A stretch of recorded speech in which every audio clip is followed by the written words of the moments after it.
What's up?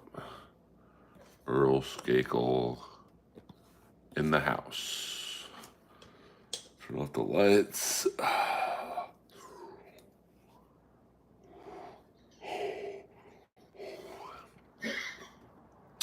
What up? Yes, we are in the Earlverse. Welcome to the show.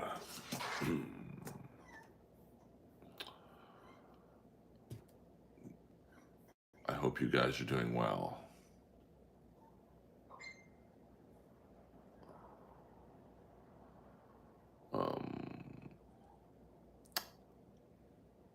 Second stream of the day.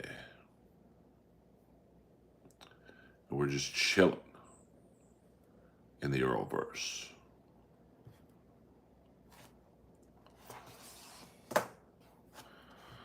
First stream was good. Yes, I'm good, Jess Jenna. How are you? ACDC, what up? What up? Yo, yo, yo, yo, yo. TB. We got some Earl streamers in the land. And after this, I will be going to a Gold's Gym, maybe listening to a little Desmond Child. Thank you very much. And then maybe writing a few jokes to tell, hopefully, at the Comedy Store Saturday night.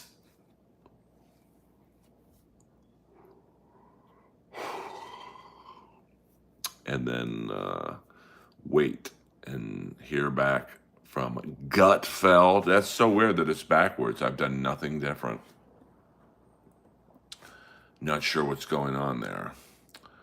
But such is life in the Earlverse. Nothing is ever easy. And I don't want it to be easy. But the simple things like a reverse background anger me. But that's all right. We're still here. We're together. We're a small but mighty stream. And I'm lucky to have you guys on board because I know that you have many streaming options.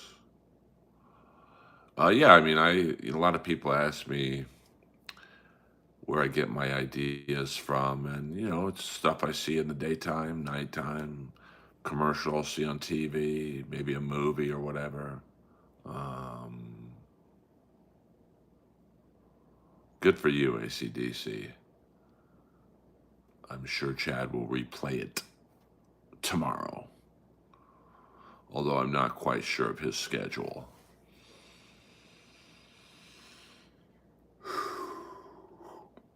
But, I've got trouble enough keeping track of my own schedule. So I just worry about myself from now on. I don't know. I mean, I'm assuming they tell you the day before, or maybe 2 days before, so you can have something prepared. Now, obviously, they don't know me, really, so I'm sure they'll, pre-interview me. I'm sure it'll be something to do with RFK Jr. or something. So, yeah, I don't know what's happening, Hi-Fi Protege. I've done nothing differently. The settings are, what they should be, but I'll figure it out. And it is quiet right now. Lois is sleeping. I'm sure she will be up as soon as she feels like it. No, not yet. I mean, I can't imagine I don't get it. But it's Hollywood, I don't think I got the independent role that I really wanted.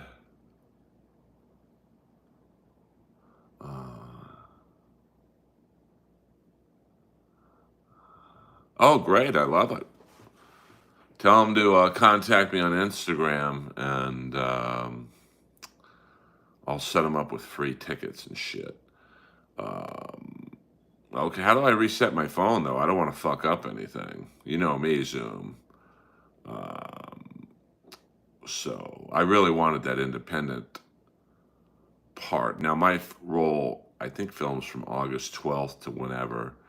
So there's an outside chance um, I still might get it, but usually when you don't hear after 2 weeks, she didn't get it.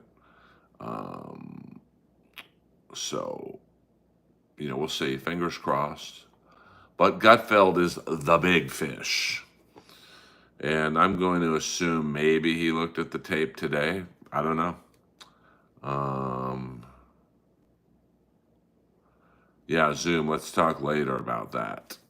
I'm due for a new phone anyway, so we'll see what happens. I think I'm on the iPhone 14 XL, and what are they up to? 16 now? What up, Ross Incognito? Um, Yeah, yeah. So I figure if I wore like a rat shirt and the leather pants, you know, that might get Gutfeld's attention. And didn't you tell me, Zoom, he likes Miami Vice? Or am I crazy there? Uh, yeah, yeah. I mean, I don't want to be Chrissy Mayer and be one and done. So, you got to kind of like when you're the new fish in the pond, you got to kind of play it cool. But I can't imagine myself not doing well. I mean, I don't care who's on the panel. I'll be the quickest one on the panel. Um, so, yeah. So, I mean, I think we could bond on Miami Vice. I have a good Miami Vice joke that could. It's somewhat of a long one, so I'd have to really shorten it up. But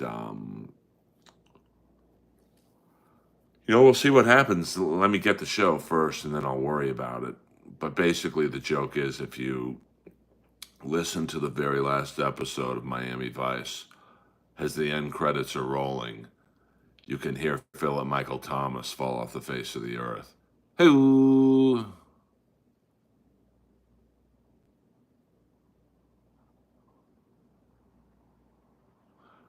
wait. Heart mad. The last two lives I joined, I dropped jokes that you liked. I'm going for three in a row. Risky. Do you know why the circus had a long line that was only women? I don't. They had advertised top dollar for cunning stunts. Are these your jokes? What were the other two jokes? Sorry if I. That's pretty funny, but it sounds like I've heard it before. Um, yeah, I mean, I met Kerry King once outside of the House of Blues. He was kind of quiet, but um, I love Sydney Sweeney. I mean, but I am a booby guy, so that is factoring into my decision. But I like her face too, to be honest with you. What up, Mudshark Unite? Um, I think, and she's got a good body. I mean, it's not like she's a fucking slob. So that one casting director that says she was ugly, like, I'd love to see what that casting director looked like. Probably a real ghoul. Richard, good to see you. Yeah, yeah. I mean, Tubbs wasn't I guess you could say, was an established actor before Miami Vice. You do win, Heart Matters. What were the other two jokes, though? I forget. Um,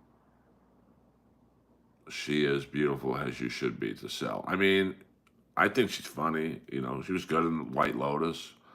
Um,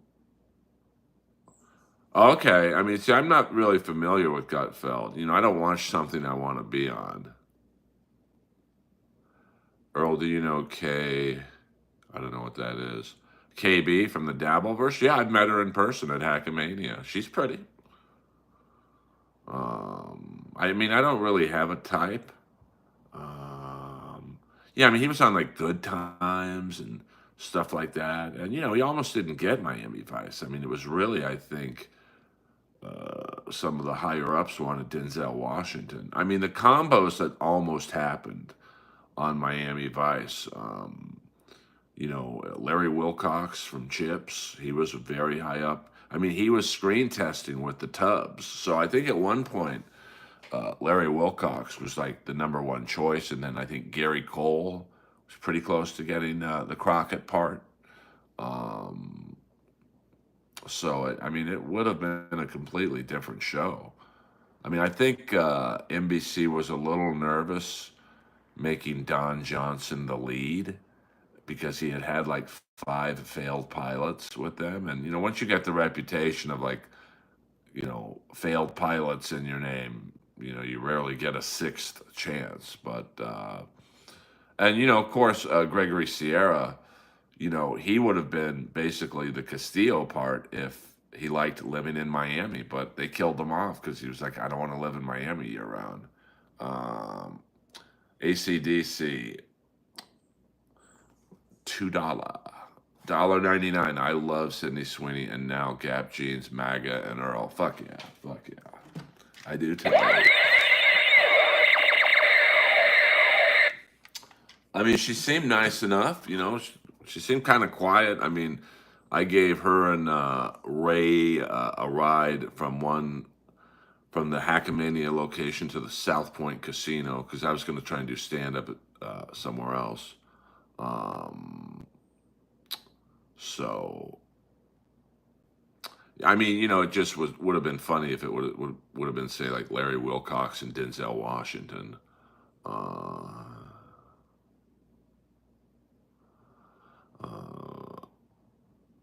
uh, it was called Death Drug. Interesting. I mean, I had heard, like I said, that he had done like five failed pilots for them, and they were just worried. I've done a failed pilot. It wasn't even fucking pitched. That it could have been like it was like Always Sunny meets The Office, and of course I was the creepy audio visual guy. Um, so yeah, isn't that wild? I mean, I just think he was. I mean, I would suspect Don Johnson was almost on the verge of quitting acting. You can only take no so many times before you're like, fuck this. Um, so, um, but I mean, the rest is history. I mean, I'd be interested to know who also read for Switek and Zito. Um, hey, man, whatever gets me work, I don't give a F. I could be like that tattoo guy, Robert Lasardo. He's always the tattooed bad guy in like gang movies, and I think he was in Nip Tuck. He was the bad guy, and who else? I mean, he's been in like tons of movies.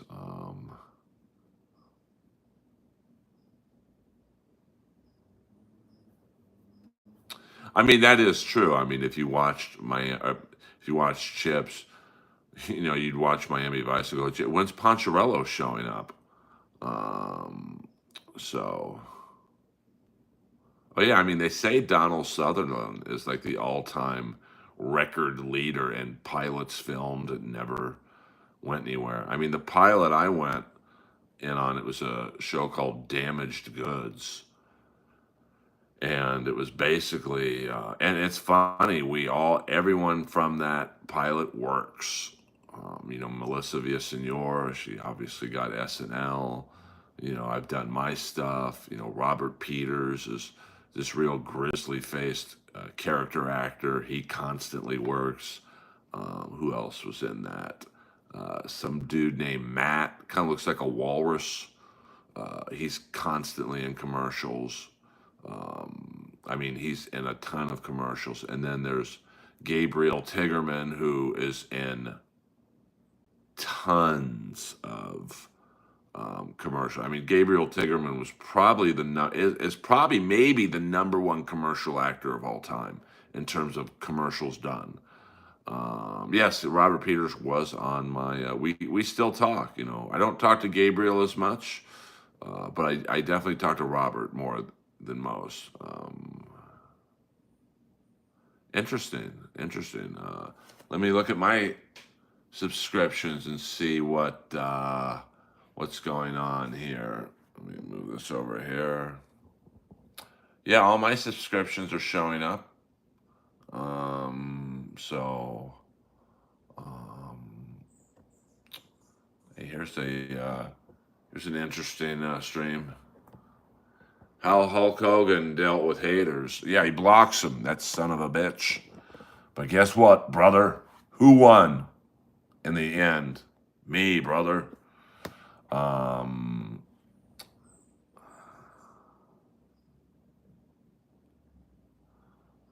I mean, I thought I had issues yesterday. With some, like, I didn't see most of the Dabbleverse stuff I listened to listed. Uh, yeah, I mean, you never know. I mean, that's the crazy thing about TV. I mean, you know, you audition for hundreds of things. You don't know which one's going to stick.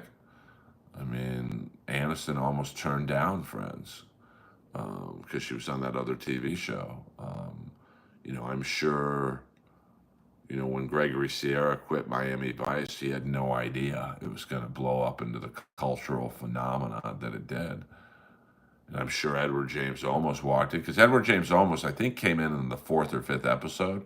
So, clearly, I mean, it was doing well, but no one knew at that point it was going to be like some ratings bonanza. And he probably thought, it's just some shitty show. I'll jump on for one season. Um, so,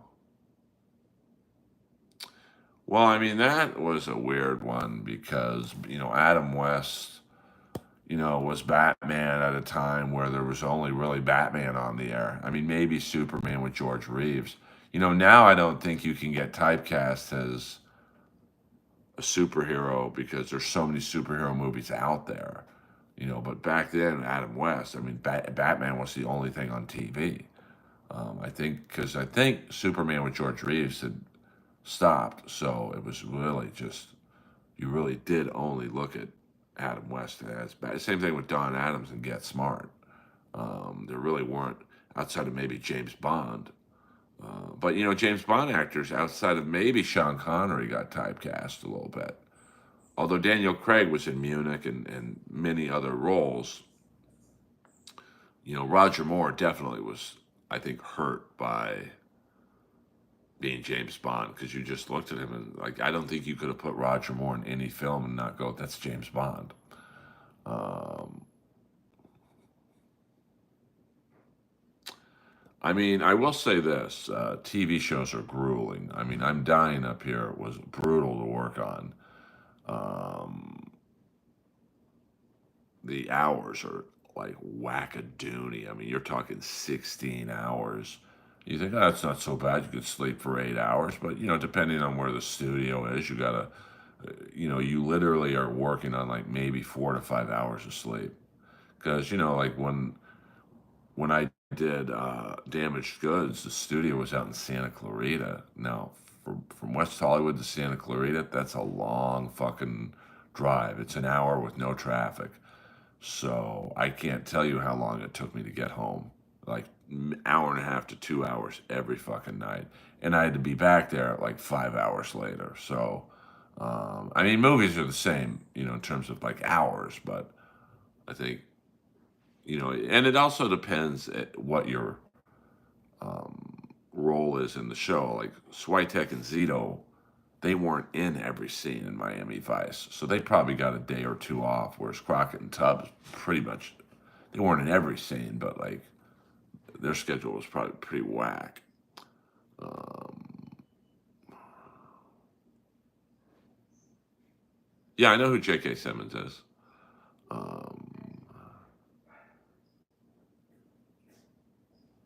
I mean, he definitely looks very good for 70. I mean, I look amazing for 56, but like I said, I got a bit of a tummy, and there's just nothing I can do about it. I can't work out any more than I do. Like, I literally work out more than most professional athletes, but I'm natural. I'm not on TRT, I'm not on DECA or Dynaball or whatever. So, it's pretty tough to look like J.K. Simmons naturally.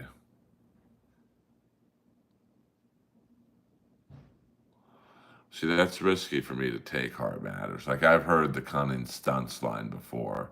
It might not be that particular joke, but I can't be labeled a joke thief. No, I was very friendly, if you know what I mean, with the crew. Funniest thing was on Damaged Goods, one of the guys comes up to me because a lot of the crew were staying at a hotel in Santa Clarita, um, and he goes to me, "Hey, I fucked the makeup girl last night. She's got a tight pussy." And what he didn't realize was his lob mic was still on, so it went around the whole camp. And the makeup girl was like doing something across the set. She looks at him and is like, "Come on, dude, you gotta play it cool, man. Act like you've been laid before, brother." Um, I mean, it is tough, belly fat. And I eat pretty well, to be honest with you. But it's just one of those things that, unless I start getting on the sauce, it's just gonna be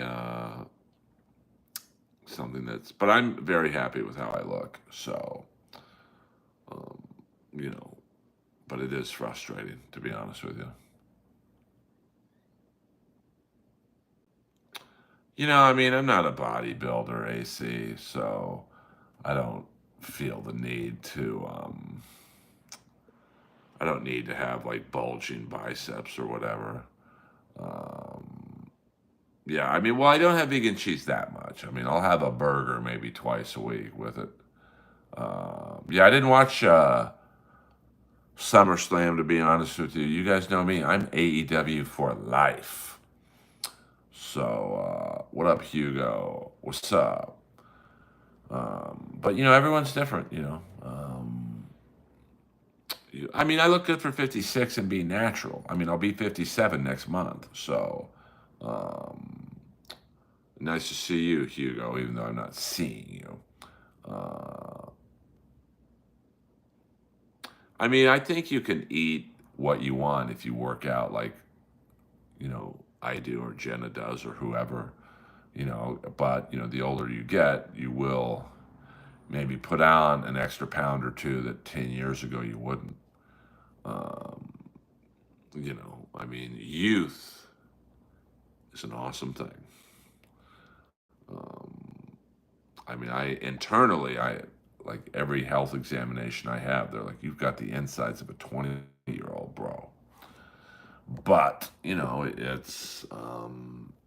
just got to do what you can. And, like I said, I'm straight edge. So, yes, I don't mind my age, to be honest with you. Sorry, I'm just doing a little messing around here. Because I loved the 80s, man. The 80s were the best. And, I saw a lot of cool things that most people will probably never get to see. So I'm pretty happy, you know. And, you know, some people think the 70s were the best.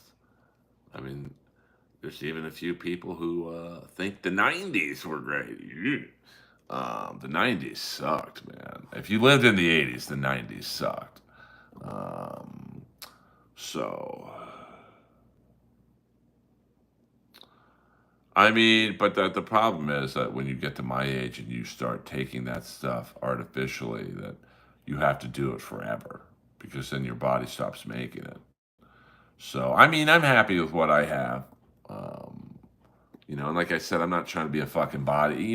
If my living depended on it, like how I look, I might be more open to doing something. But I mean, it really stops making it. I mean, I researched it, in terms of TRT. Like, my body makes enough of it to survive right now. Certainly, it goes down every year. But once you start taking the shots and the pills or whatever, because you can't take it with pills now, um, and you stop, you lose all your gains. Everybody at 17 is a knucklehead. I would second that motion. We'll go another 5 minutes, guys. This was just a little baby 30-minute stream. And then I will go to Gold's Gym and work on the body, do a little cardio tonight. Um,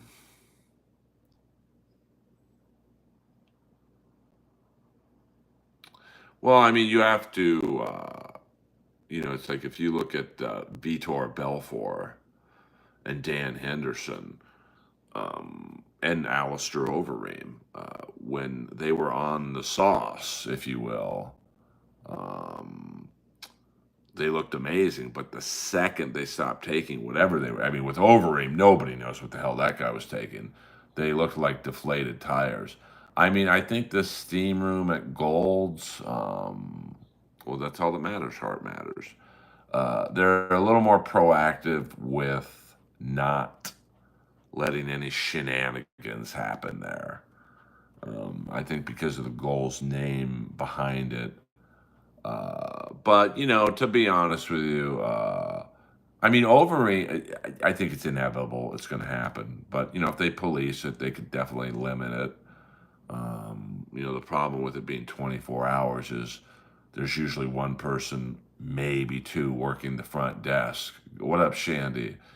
And they're not going to go in the steam room and check it out unless they've got suspicions. So I suspect if anything's going to go down, pardon the pun, it's going to be, you know, between the 1 a.m. and 7 a.m. time frame. I mean, Overeem at one point was my size. Overeem was like, I think, whatever he was, 6'3", he's about 195. And then he goes over to Japan and he looks like a black Incredible Hulk. Um, I've seen Batista in person in his heyday in WWE. He had to be on something. Like, you can't get that big naturally. I mean, there's a guy at Gold's Gym now that bald guy, I'd say he's in his 40s. His shoulders literally are the size of his head. I mean, I've never seen shoulders like this before. And I've been in the Gold's Gym in Venice in the 80s, so I've seen some big bodies. This guy's got it. I would guess that this guy's on growth hormone, testosterone, and maybe like Anavar or something. Um, and here's the crazy thing. We were working out next to each other, and he was a nice guy. And I was lifting the same weight he was. But, I look like I look, and he looks like he looks. So, yeah, I mean, a lot of it's nutrition, and there's some people who are just naturally fucking gifted. Like, I told you guys that when I worked at Sports Connection in Santa Monica, there's a black dude I worked with. The guy, to this day, probably had the best body I've ever seen in my life. He never worked out. Like, he was just naturally black dude. I think he was probably in his late 20s when we were working together. His bicep peak looked like he had a baseball stuffed in his arm. Six-pack abs. His chest wasn't that big, but it was, it was a good shape. He had a V in the back. Whoa, whoa. He had a V in the back, like a perfect V. And he never worked out. Calves that looked like, baseballs were in there too. Luger, I mean, I've seen Luger up close. It's jarring to see what he looks like now, but he's never been better. Um, so Rich Plana, yeah, I mean, he was a maniac though. I mean, I think Rich Plana wanted to die. He's like, I'm gonna fucking take as much stuff as I can, and you know, I'm gonna die early, and I'm gonna love it because I'll be famous. I mean, I think uh, Rich Plana just wanted to be famous, and I mean, I've seen him in person. He's a big boy, like, but too big, like way too big. Um, so, I mean, like, look at Triple H when his quad separated from his bone. I mean, like, because I think the thing that a lot of people don't know is like steroids literally make your inner bone structure grow.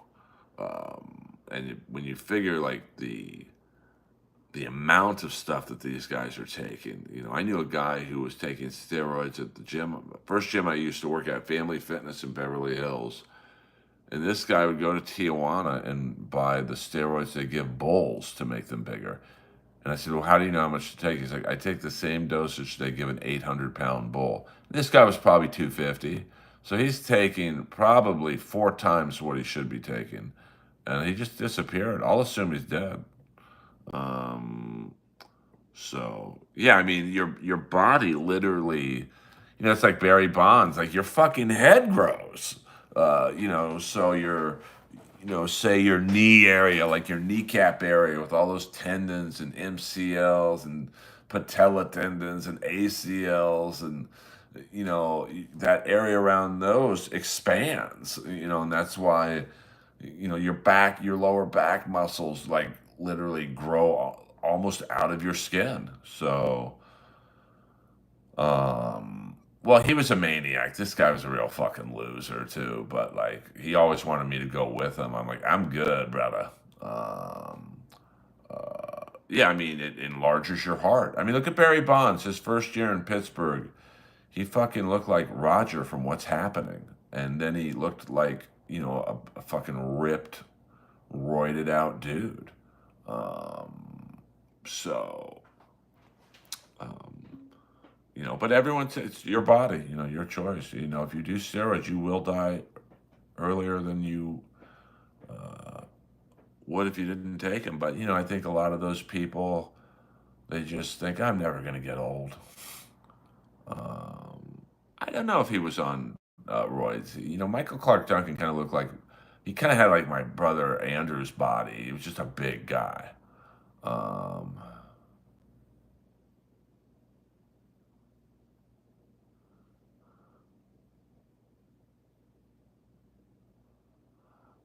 well, yeah, I mean, I was on Androstein.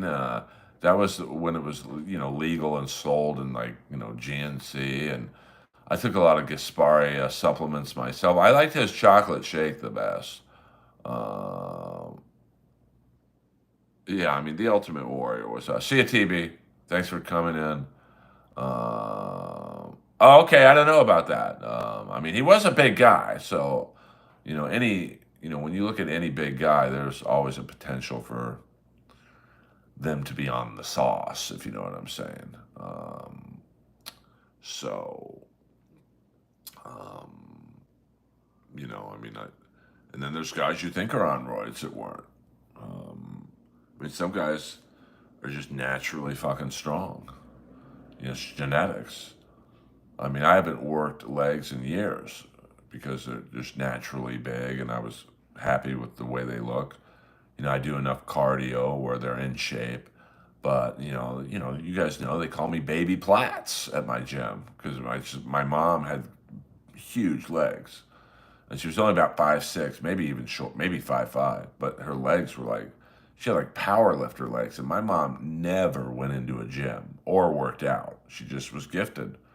Um, and my dad, he had a lean and lanky body, but he was like 6'1", 220, but lean and strong as an ox.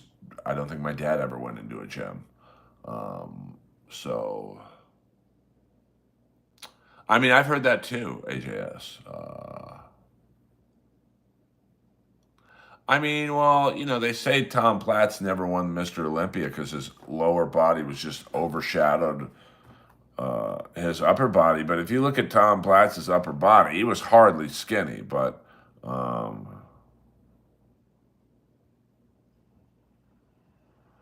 I mean, you look at Dorian Yates in his prime. I mean, my God, he was a fucking monster.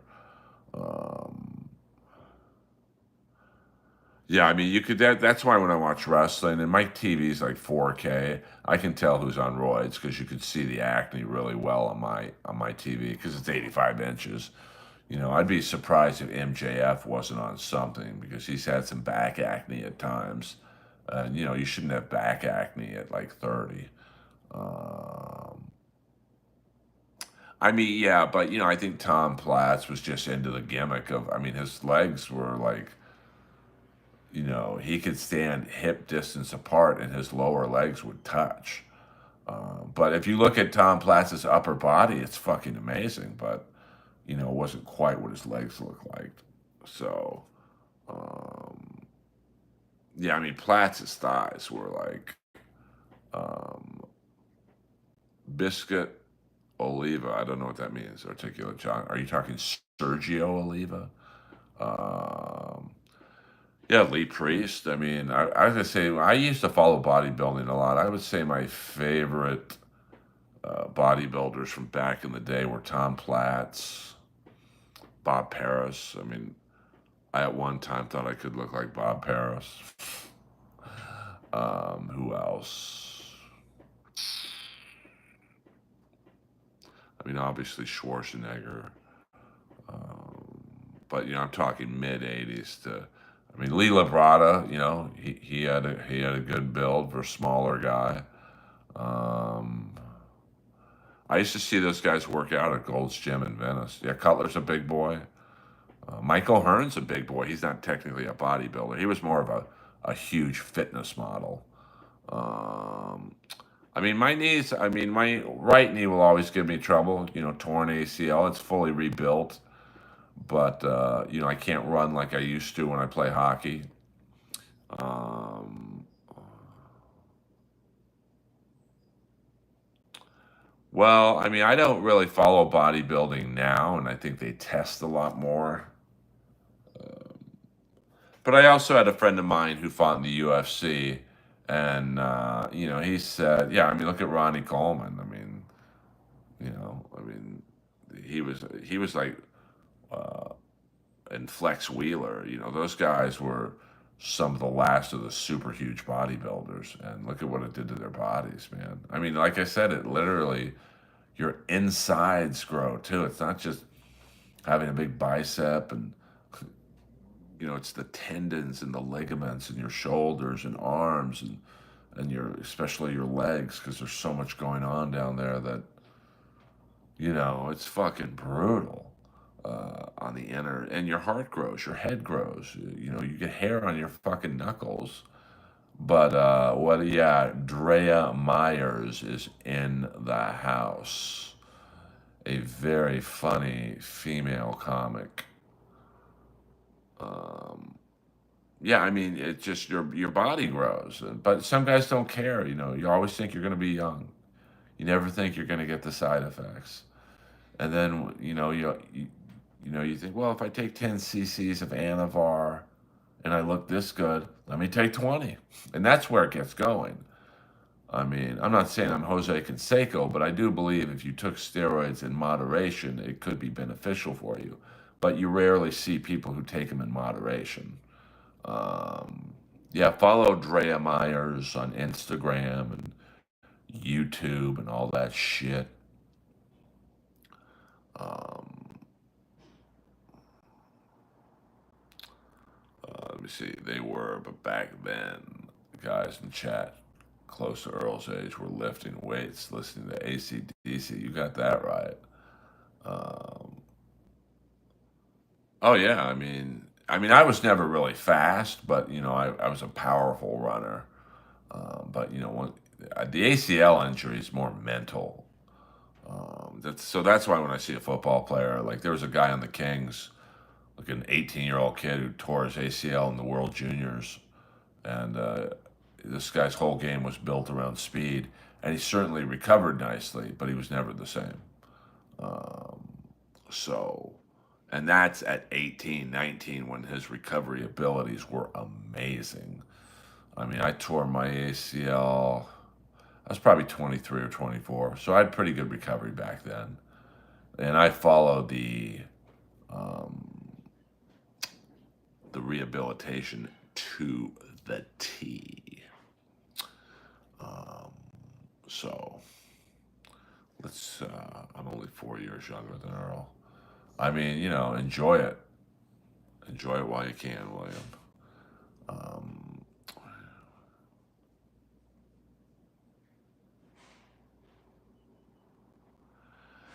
yeah, I mean, the older you get, the more. I mean, like I said, and even not even related to steroids. Your recovery time is what I think becomes worse. That's great, Shandy. Like I used to play 5 to 6 hockey games on Saturday and Sunday. I was in a league that had like all these different divisions, so I'd play on each division, and so I play about a minimum of 8 games a weekend. But on Saturday I could play 5 games, go out all night, wake up at 7 a.m., drive down to Orange County, play another 5 games. And on Monday morning, I was fine, wasn't sore, and I didn't stretch at all. I just play the games, come home, maybe take a nap for an hour, and go out to the clubs and bars and all that, looking for some beaver. And now, like I play 1 game on Tuesday nights, I'm sore till Friday. What up, SCVID show? We're just chilling right now, doing a baby stream. So that's what age has affected me the most in is the recovery time.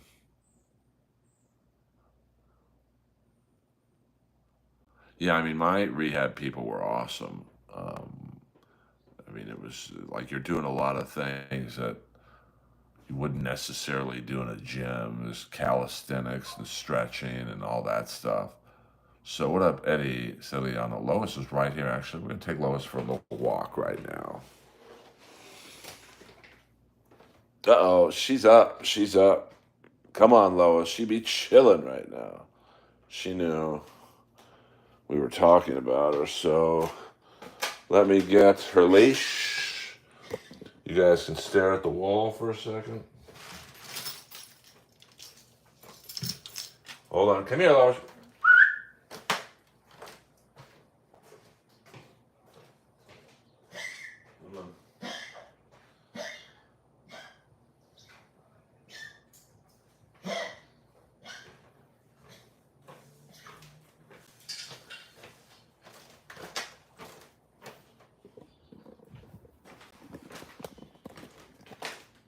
Lois is ready.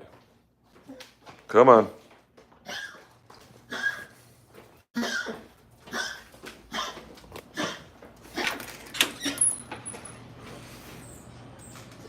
Come on, baby. Kip Smith in the house. We got mods all up in this bitch.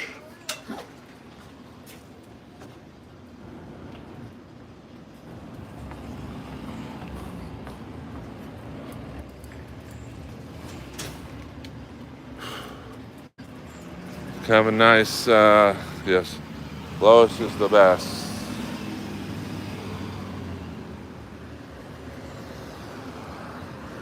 Let's see which way she wants to go. She picks. She wants to go this way.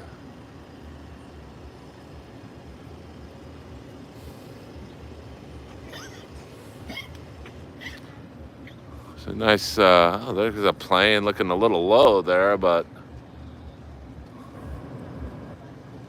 I've never seen a plane that low.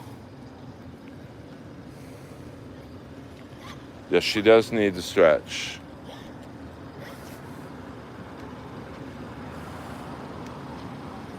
100%. That's a fact, Jack. See, she got to pee. I knew she had to pee.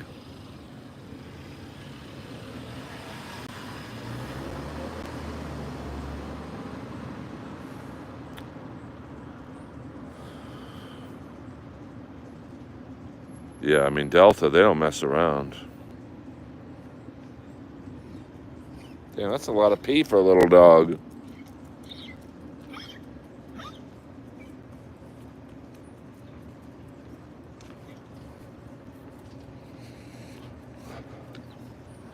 All right.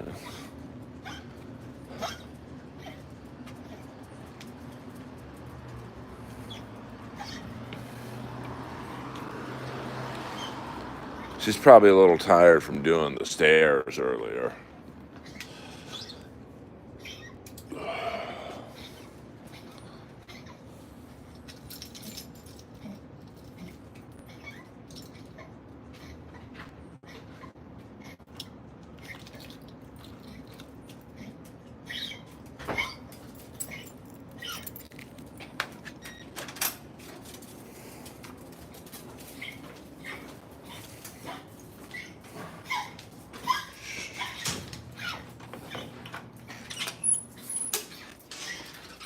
And she knows it's also snacky time.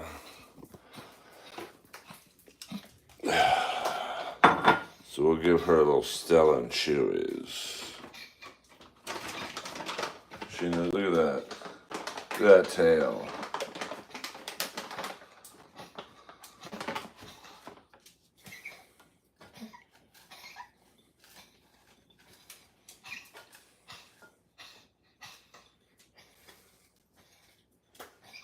All right, Lois, be cool, be cool. Look at that.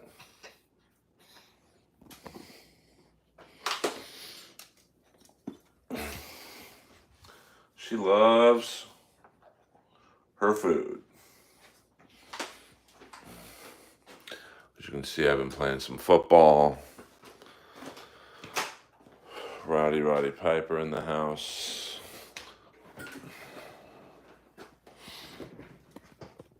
And here we go. Here we go. We're at the tail end of the Earlverse. We'll do a few more minutes. And then I got to go work out. What up, Staggy in the house? So get your last minute questions in. And, you know, you guys can... Do you believe Patrice O'Neal was one of the best comics of his generation? I mean, I'm not like a giant fan of his, to be honest with you. I'm not hating on him. You know, he's obviously very funny. And, you know, when as many comics praise him as, you know, they do, yeah, I mean, he kind of seemed like a bully. And I don't like that shit. But, you know, he's you know, he's not necessarily for me. But, you know, he's a lot of people seem to like him. So,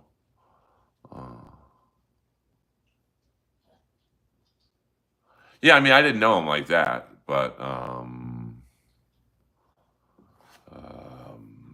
you know, I don't like bullies. And he would seem to gang up on certain comics. So that would have not worked well with me. But who knows? We probably would have gotten along. Well, I get that. I mean, I don't like playing the Hollywood game. That's for sure. But, you know, it's just one of those things that you've got to play the game, you know. It just is. I mean, I think Patrice would have liked me because I would have given him shit right back, you know.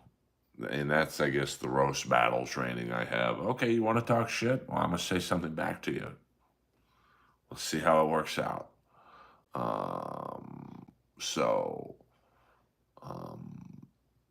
you know, but, you know, a lot of people like him, you know, like, you know, someone tried to tell me Jack Lambert. This is a different, and we'll go, this isn't a green screen. This is, this man right here they were really passionate about Jack Lambert being overrated. I'm like, you don't get to the Hall of Fame and be overrated, man. Especially when Jack Lambert went into the Hall.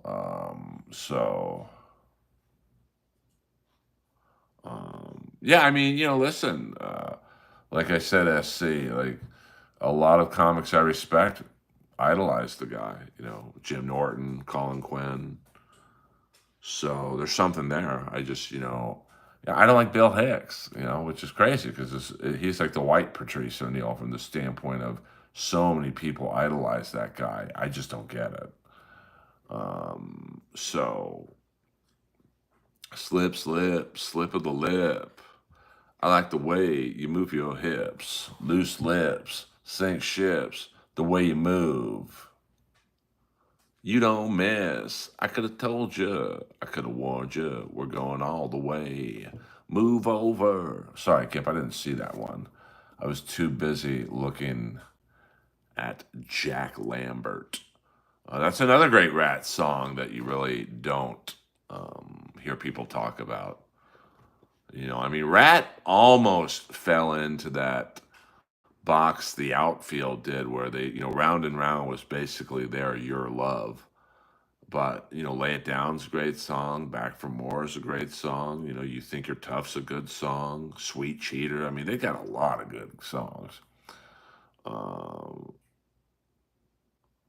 well, no, I think Hicks was geared to be an underground, like cult comic. Um, I don't know. I mean, listen, if Russell Peters likes you, he had to have been a good guy because Russell is one of the nicer people I've ever met.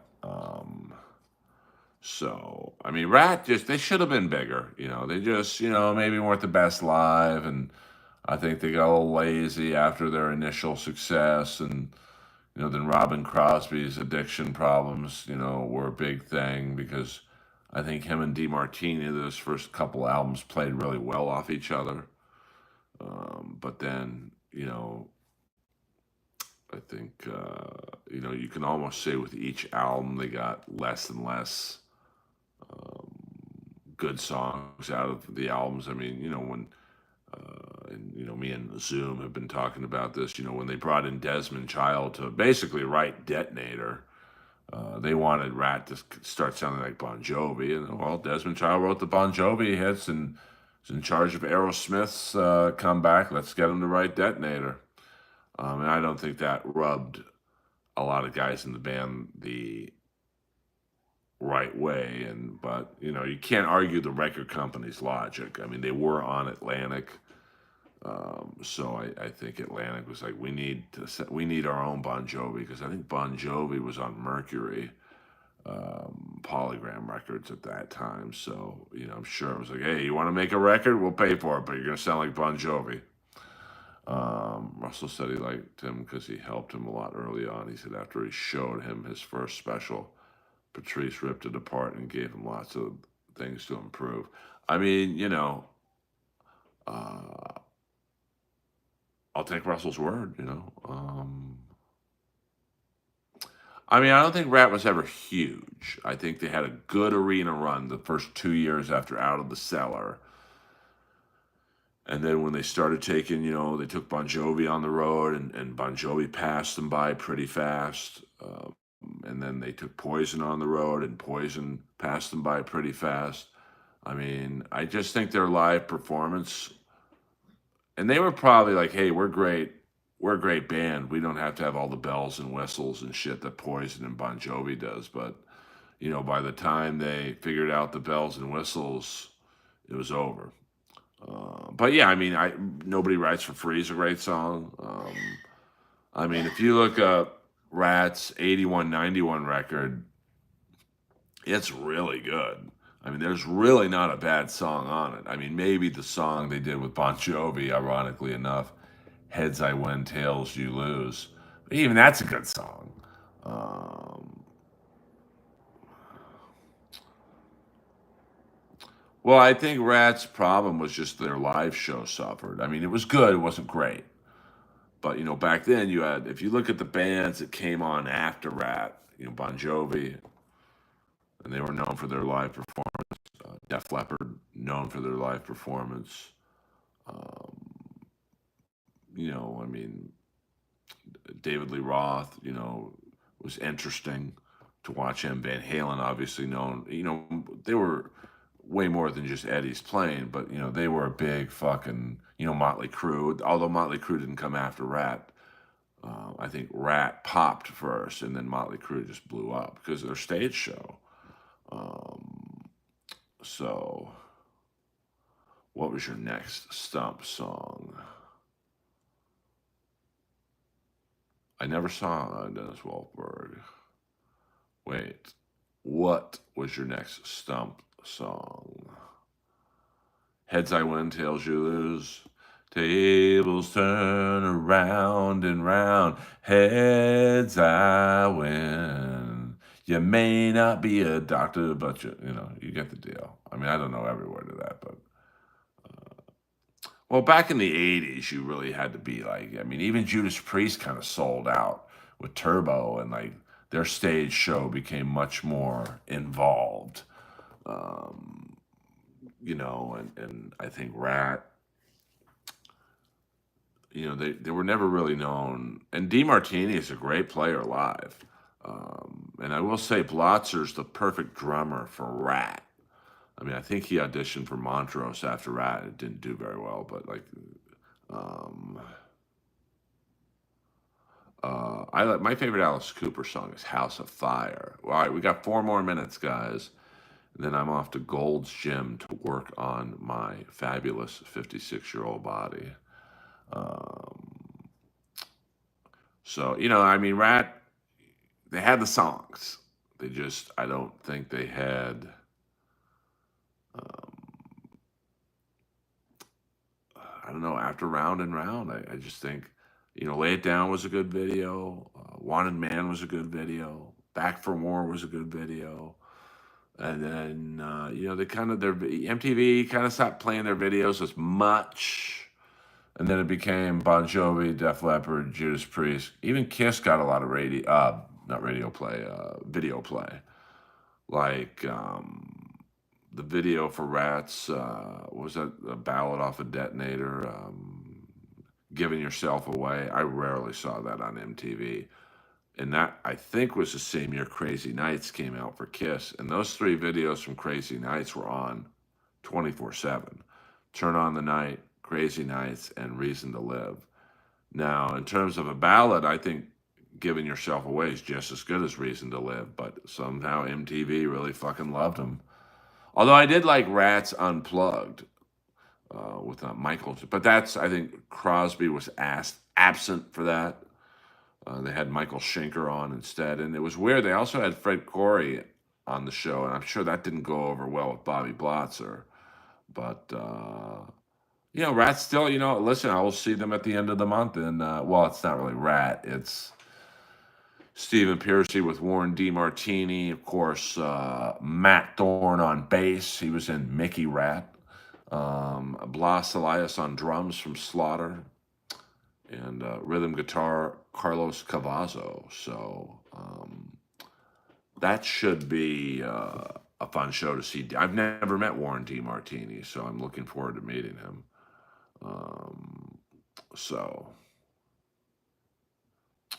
I asked her if she wanted to go to a Dodger game, and she's like, "No, I don't really do sports." So I'm not going to chase some fucking twat I met at an AC/DC show.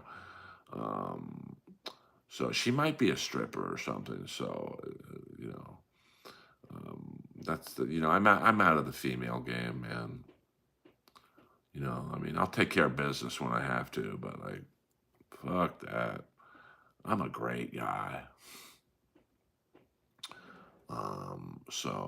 But she was cool. I mean, she showed a little more interest at the concert because I think it was a big guy that, not that the crowd was rowdy, but, she's a very little girl with giant jugs. And I think that, I don't know. It never is with me. You go from Dan Tanis to someone else to Del Taco, baby. So,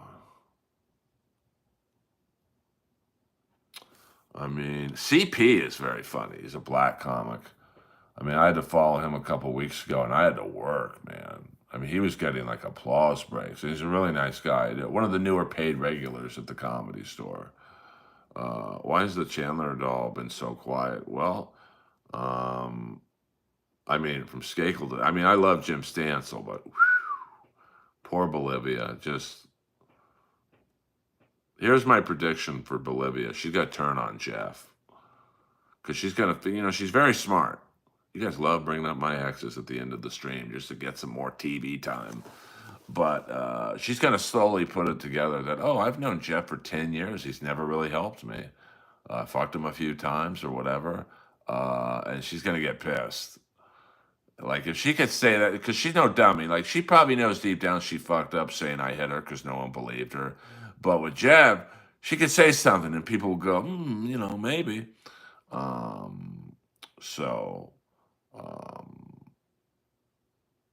Yes, the Chandler doll only speaks for super chats, so she's a lot like the real person. Hello. So if you have any questions for the Chandler doll, it's super chats only. So it's Dabbleverse questions. Or if you want to talk about the Dabbleverse for a few minutes, it's super chats now. Sorry, I won't even acknowledge them in the free stream. I can afford to be like that because I've already hit the goal of $1.99. You son of a bitch.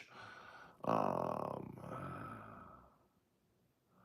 yeah. I mean, I don't know if some of my exes lurk in here, but I have suspicions. And that's okay.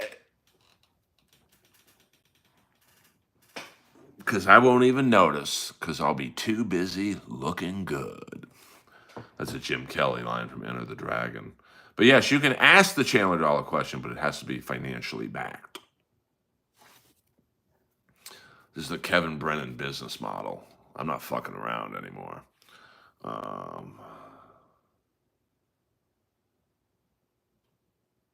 I mean, I like Stancil. Like, he said, hey, we talked about something recently, and he's like, hey, let me know when you're in New York. I'll get you time at the club because I guess he has something to do with either New York or Broadway Comedy Club.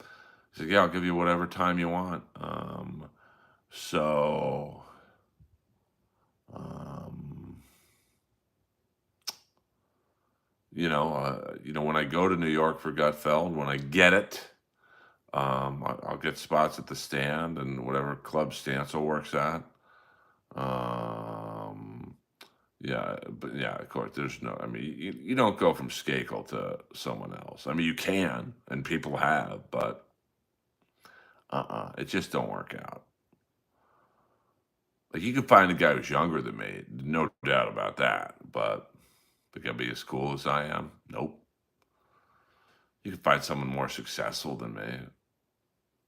They could be as cool as I am. Nope. I'm like Lex Luger, man. I'm the total package. But I think it's New York Comedy Club. And my friend Tracy Carnazzo, she said I'll get you spots, and even Eddie Iff said, when you're in New York, I'll get you an audition at the Cellar. And like I don't really care about if I'm past there or not because I'm not going to be in New York a lot unless I start booking Gutfeld on the regular. So then I might care a little bit. But I'm also I'm very loyal to the stand. Earl, you shop at Ralph's Big Lebowski just came on. Huh? Can I get that in English? None of those wannabes have the action figures. Well, they don't have the dick, the money, or the personality. You might find someone with a bigger dick, but they won't have $2 to take you to dinner on. You might find someone with more money than me, but they ain't gonna look like me. You might find someone who looks better than me, but they don't have the money, honey. You might find someone who has the dick of a Chinaman, but they got money. Well, how long is that gonna last? So I'm really for a middle-aged white guy, the total package, 6'1", 205 pounds, the man of the hour, always sweet and never sour.